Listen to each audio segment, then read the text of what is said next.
Hi எல்லாருக்கும் வணக்கம். என் பேர் ஸ்டீஃபன். நான் கிராஃபிக் டிசைனராக இருக்கேன். எனக்கு ட்ரேடிங்கில் கொஞ்சம் பேசிக்ஸ் தெரியும். அந்த பேசிக்ஸ் நாலேஜ் மட்டும் வச்சு ஆப்ஷன் ட்ரேடிங் பண்ணேன். அது நிறைய எனக்கு லாஸஸ் தான் வந்துச்சு. ஸோ அதுக்கப்புறம் எனக்கு ஆப்ஷன் ட்ரேடிங்கில் ரொம்ப பயமாக இருந்து நான் ட்ரேடிங் பண்ணாமே இருந்தேன். இப்போ இன்ஸ்டாவில் வந்து சாரோட ஃப்ரீ வெபினார் வந்து ஆட் வந்தது. அதை பார்த்து நான் அட்டன் பண்ணேன். அதில் வந்து வின்னிங் மைண்ட் செட் ஒரு நாளைக்கு வந்துட்டு நிஃப்டி பேங்க் நிஃப்டி அதில் எப்படி 500 to 2000 ஏர்ன் பண்ணுறது அப்படிங்கிற வெபினார் அட்டன் பண்ணேன். அது ரொம்ப நல்லா இருந்தது. நிறைய ஹோப் கொடுத்தது. அந்த வெபினார் முடிச்சதுக்கப்புறம் அவங்க ப்ரிப்பேர் பண்ணுற பிளாட்ஃபார்மில் அக்கௌண்ட் ஓப்பன் பண்ணேன்.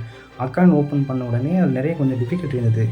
அந்த அக்கௌண்ட் எப்படி மணி லோட் பண்ணுறது, எப்படி ட்ரேட் எடுக்கிறது, குவான்டிட்டி மேனேஜ்மெண்ட்டில் என்ன அப்படின்னு கொஞ்சம் ட்ரேட் இருந்தது. அதுக்கு அர்ச்சனா மேம் ரொம்ப பேக் எண்ட் வந்து எனக்கு ரொம்ப ஹெல்ப் பண்ணாங்க. நான் எவ்வளோ கொரிஸ் கேட்டாலுமே அவங்க ரொம்ப பொறுமையாக பொலைட்டாக எனக்கு ஆன்சர் பண்ணாங்க. ஸோ அதெல்லாம் நல்லா கம்ப்ளீட்டாக புரிஞ்சதுக்கப்புறம் நான் ட்ரேட் ரெகுலராக எடுக்க ஆரம்பித்தேன். சார் கொடுக்குற கால்ஸ் எல்லாமே ரெகுலராக எடுக்க ஆரம்பித்தேன். நான் லாஸ் பண்ண அமௌண்ட்டு ரெக்கவர் பண்ணிட்டு ஸ்டில் நோ வரைக்கும் நான் இப்போ வரைக்கும் நான் ப்ராஃபிட்டில் தான் இருக்கேன். Thank you Sundaravadivan sir and Archana ma'am.